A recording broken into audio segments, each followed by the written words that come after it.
रात का तीसरा पहर था। बरसात का मौसम जैसे रुकने का नाम नहीं ले रहा था। या आसमान में बिजली बार बार कौंध रही थी और बीच बीच में बादलों की गड़गड़ाहट पुराने जमाने के मंदिर की घंटियों जैसी लग रही थी। गांव का नाम था शिवपुरा, जो जंगलों और पुरानी हवेलियों के बीच बसा एक छोटा सा गांव था।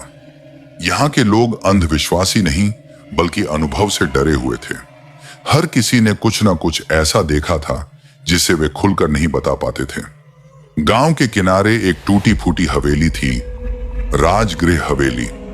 कभी यह ठाकुर काशीनाथ सिंह की शान हुआ करती थी, पर अब बस उसकी दीवारों पर लिपटी बेलें और झड़ती ईंटें उसकी वीरानी की गवाह थीं। लोग कहते थे उस हवेली में काया का साया है। काया एक नाम जो अब सिर्फ फुसफुसाहटों में लिया जाता था। काया कभी इसी गांव की सबसे खूबसूरत लड़की थी। लंबे काले बाल, बड़ी बड़ी आंखें और ऐसा चेहरा जैसे किसी मूर्तिकार ने खुद तराशा हो। लेकिन उसकी खूबसूरती उसके लिए वरदान नहीं, अभिशाप बन गई। ठाकुर काशीनाथ के बेटे विवेक सिंह ने जब पहली बार उसे देखा तो उसके होश उड़ गए। काया गरीब थी, उसके पिता एक साधारण किसान थे, पर विवेक को इससे फर्क नहीं पड़ा। उसने उसे पाने की ठान ली, किसी भी कीमत पर। काया उसे मना करती रही। उसका दिल तो पहले से किसी और पर था, अमन, जो गांव का ही एक स्कूल टीचर था। दोनों का रिश्ता बहुत गहरा था। रात के अंधेरे में मंदिर के पीछे की पगडंडी पर वे मिलते थे, वहीं जहां एक पुराना बरगद का पेड़ खड़ा था। उसी पेड़ के नीचे उन्होंने एक दूसरे से वादा किया था, हम चाहे जहां भी रहें एक दूसरे से कभी अलग नहीं होंगे। लेकिन यह वादा ठाकुर को मंजूर नहीं था। उसे अपनी शान पर चोट लगती थी कि उसका बेटा एक किसान की बेटी से हार गया। एक दिन उसने अपने आदमियों से कहा, अगर वो लड़की किसी और की हुई तो जिंदा नहीं बचेगी। उस रात जब काया अमन से मिलने जा रही थी, उसे 4 आदमियों ने पकड़ लिया। हवा में उसकी चीखें गूंजी, लेकिन कोई सुनने वाला नहीं था। अगली सुबह नदी किनारे उसका अधजला शरीर मिला और तब से काया इस दुनिया की नहीं रही। लोगों ने कहा, ठाकुर का बेटा विवेक कुछ दिन में पागल हो गया। वह हवेली में ही बंद रहता और काया के नाम की मूर्तियां बनाता रहता था। एक दिन अचानक उसका शव हवेली के उसी कमरे में मिला जहां काया की तस्वीर लगी थी। उसके चेहरे पर मुस्कान थी, जैसे वो किसी से मिल आया हो। तब से उस हवेली में किसी ने कदम नहीं रखा। जो गया वापस नहीं लौटा। सालों बाद गांव में एक नई लड़की आई, माया। उसका नाम सुनकर गांव के लोग सिहर उठे। काया की माया।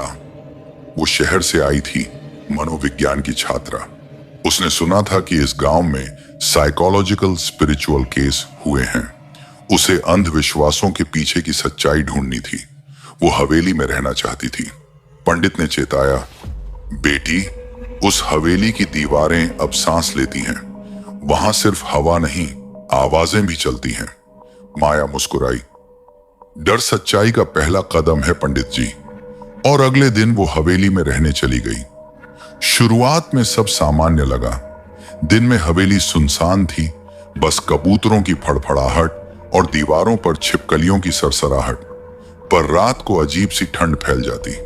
घड़ी में 2:30 बजते ही हवेली का वातावरण बदल जाता। कमरों से मिट्टी की गंध आती और कहीं से गुनगुनाहट सुनाई देती। अमन, तू आया ना?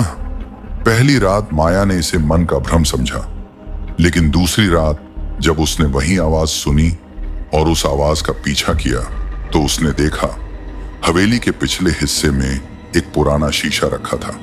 शीशे में उसे खुद नहीं बल्कि किसी और का चेहरा दिखा। वही चेहरा जो उसने गांव के पुराने फोटो में देखा था, काया का। उसके बाल हवा में उड़ रहे थे और आंखें माया को देख रही थी जैसे उसे पहचानती हूं।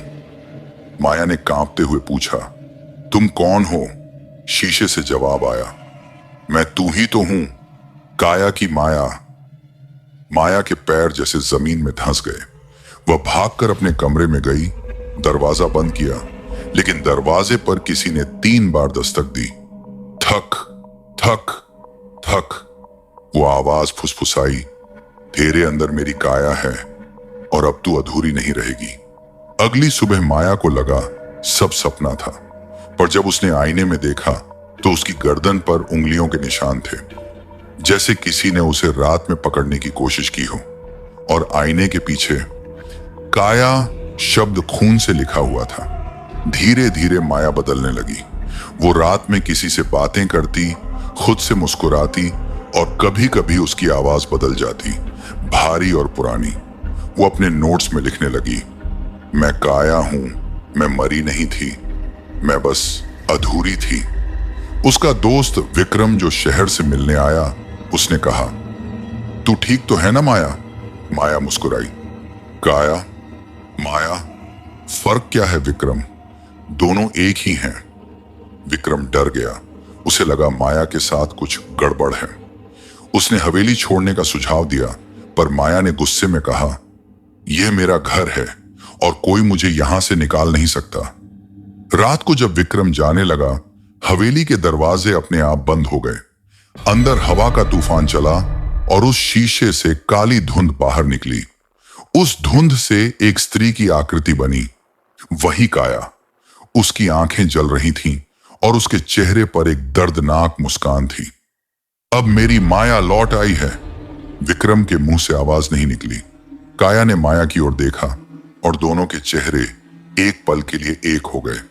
विक्रम ने देखा, अब माया के चेहरे पर दो परछाइयां थीं और तभी बिजली चली गई।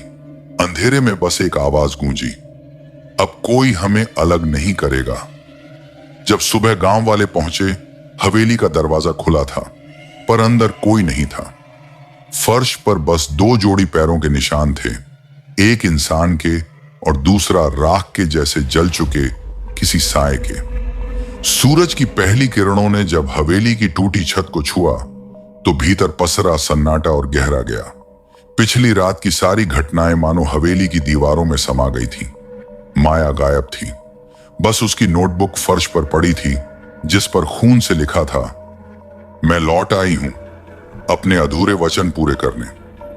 गांव के कुछ लोग, जिनमें विक्रम भी था, सुबह सुबह हवेली पहुंचे। विक्रम का चेहरा पीला पड़ गया था, आंखों के नीचे गहरे काले घेरे थे। वो बुदबुदाया, मैंने देखा था, वो दोनों एक हो गए थे। लोगों ने उसकी बात को पागलपन समझा, लेकिन पंडित सोमदत्त, जो वर्षों से गांव के तांत्रिक विद्या के जानकार थे, उन्होंने उसकी आंखों में झांका और कहा, तूने जो देखा वो भ्रम नहीं था बेटा। काया अभी भी इस हवेली में है और अब वो अकेली नहीं रही। माया का बदलता रूप रात ढलने के साथ हवेली फिर से जीवित होने लगी। कमरों की दीवारें सांस ले रही थीं, जैसे उनमें कोई धड़कन हो। बाहर तूफान का शोर था, पर हवेली के भीतर एक अलग ही खामोशी थी, ऐसी खामोशी जिसमें हर आवाज दब जाती थी। माया के कमरे का दरवाजा धीरे धीरे खुद खुला। मोमबत्ती की लौ कांप रही थी। माया आईने के सामने खड़ी थी, लेकिन उसके चेहरे पर अब दो छायाएं थीं, एक माया की, दूसरी काया की। आईने में उसने खुद से पूछा, तू कौन है? उत्तर आया, मैं तू ही तो हूं, तुझ में मेरी काया बसती है। माया की आंखों से आंसू बह निकले, पर वह अब किसी और की आवाज में बोली, मैं बदला लूंगी ठाकुरों की औलाद से, उनसे जिन्होंने मेरी देह को मिटाया पर आत्मा को नहीं। अचानक दरवाजे पर दस्तक हुई। विक्रम था। माया, दरवाजा खोलो, हमें यहां से जाना होगा। माया मुस्कुराई, लेकिन उसकी मुस्कान में अब किसी और की ठंडक थी। वो धीरे धीरे दरवाजे तक पहुंची और बोली, अब जाने का वक्त नहीं, लौटने का है। जैसे ही उसने दरवाजा खोला, हवा का तेज झोंका कमरे में घुसा। मोमबत्ती बुझ गई और कमरे के बीचों बीच एक पुरानी तस्वीर जमीन पर गिर पड़ी। उस तस्वीर में काया थी और उसके बगल में ठाकुर विवेक सिंह। विक्रम ने कांपते हुए तस्वीर उठाई। ये तुम नहीं, ये काया है। माया ने उसकी ओर देखा और बोली, अब फर्क नहीं पड़ता विक्रम, हम दोनों एक हैं और अब वक्त आ गया है कि ये हवेली अपने पापों का हिसाब चुकाए। हवेली का श्राप पंडित सोमदत्त गांव के चौपाल पर पूजा की तैयारी कर रहे थे। उन्होंने कहा, आज अमावस्या की रात है, आज हवेली की आत्मा सबसे शक्तिशाली होती है। अगर आज उसे मुक्त न किया गया तो पूरा गांव उसकी चपेट में आ जाएगा। विक्रम दौड़ता हुआ पंडित के पास पहुंचा। पंडित जी, माया अब माया नहीं रही, वो काया बन गई है। पंडित ने आंखें बंद की, फिर बोले, वो अधूरी आत्मा उस लड़की के शरीर में प्रवेश कर चुकी है। अब उसे मुक्त करने का एक ही तरीका है, काया के अपूर्ण संस्कार पूरे करने होंगे। उसका मृत शरीर हवेली के तहखाने में है, उसे आग देनी होगी। विक्रम और 2 गांव वाले मशाल लेकर हवेली की ओर दौड़े। अंदर कदम रखते ही सबको मिट्टी, नमी और किसी अजीब सी गंध का एहसास हुआ। दीवारों पर खून के धब्बे थे और हवा में किसी के रोने की धीमी आवाज थी। विक्रम ने पुकारा, माया, तुम कहां हो? उत्तर में बस एक धीमी हंसी आई। मैं यही हूं और अब कोई मुझे नहीं छीन सकता। तहखाने का रहस्य। वो लोग हवेली के नीचे बने पुराने तहखाने की ओर बढ़े। सीढ़ियां गीली थीं, हर कदम पर चरमराहट की आवाज गूंजती थी। नीचे पहुंचते ही उन्होंने देखा एक बड़ा लोहे का संदूक जिस पर गाढ़े लाल रंग से लिखा था, काया की देह। विक्रम ने कांपते हुए कहा, यही है वो जगह। जैसे ही उन्होंने संदूक खोला, अंदर सूखी हुई अस्थियां थीं और एक पुराना दुपट्टा जो अब राख में बदल चुका था। पंडित ने मंत्र पढ़ना शुरू किया, लेकिन तभी तहखाने की हवा भारी हो गई। दीवारों से परछाइयां उतरने लगी। अचानक सामने माया खड़ी थी, या शायद काया। उसकी आंखें लाल थीं, बाल खुले हुए और चेहरा गुस्से से भरा। कौन है जो मेरे विश्राम में खलल डाल रहा है? विक्रम ने कांपते हुए कहा, मैं तुम्हारा दोस्त हूं और मैं चाहता हूं कि तुम मुक्त हो जाओ। काया की आत्मा चीखी, मुक्त? जब मेरी चीखें इस हवेली में गूंजी थीं, तब कोई मुक्त करने नहीं आया था। अब कोई नहीं बचेगा। उसने हाथ उठाया और कमरे की दीवारों से राख और धूल उड़ने लगी। पंडित का दिया बुझ गया। विक्रम ने आखिरी हिम्मत जुटाई और मशाल उस संदूक में डाल दी। अचानक तेज आग भड़क उठी। काया ने दर्द से चीख मारी, नहीं ई, ये मेरा घर है। विक्रम चिल्लाया, नहीं काया, अब ये तेरा कारागार है, मुक्त हो जा। आग की लपटें इतनी तेज थीं कि तहखाने की दीवारें पिघलने लगीं। माया का शरीर थरथराने लगा और धीरे धीरे काया की परछाई उससे अलग होने लगी। काया ने आंसू भरी आंखों से माया की ओर देखा। तूने मुझे समझा, तू मेरी माया है। उसके बाद वो धुएं में विलीन हो गई। पूरा तहखाना जल उठा। आग की रोशनी हवेली की हर दरार में समा गई और फिर सन्नाटा। अंतिम सुबह सुबह जब गांव वाले पहुंचे, हवेली की दीवारें अब धुएं से काली पड़ चुकी थीं। माया बेहोश बाहर पड़ी थी। उसकी सांसें चल रही थीं, पर आंखें खाली थीं। विक्रम ने उसे संभाला। सब खत्म हो गया माया, वो चली गई। माया ने धीरे से आंखें खोली, मुस्कुराई और बोली, वो कहीं नहीं गई विक्रम, वो मुझ में है, हमेशा रहेगी। और फिर आसमान में एक बिजली कौंधी। हवेली की टूटी खिड़की से एक साया निकला। वही साया जो अब सिर्फ माया का नहीं था, बल्कि काया का भी। कहते हैं उस दिन के बाद से शिवपुरा गांव में कोई हवेली के पास नहीं गया। रात को हवेली की खिड़कियों से अब भी किसी के गुनगुनाने की आवाज आती है, अमन तू आया ना।